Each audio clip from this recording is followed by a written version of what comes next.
Palanpur બંગલામાંથી ઠગાઈ record ચલાવતા થરાદના 7 યુવકો ઝડપાયા.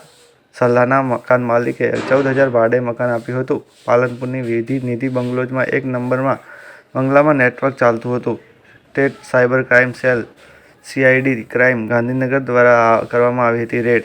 ઇન્સ્ટાગ્રામ એપ્લિકેશન પર લોકોને ઓનલાઈન ગેમિંગ એપ્લિકેશનને કોઈ સસ્તા ભાવમાં આપવાની લોભામણી જાહેરાત અને પોસ્ટ અપલોડ કરી અલગ અલગ 11 રાજ્યોના લોકો પાસેથી કોઈને કોઈ કોઈન ખરીદવાના નામે નાણાં મેળવી સાયબર ફ્રોડ કરતી ટોળકી ધરપકડ કરી હતી.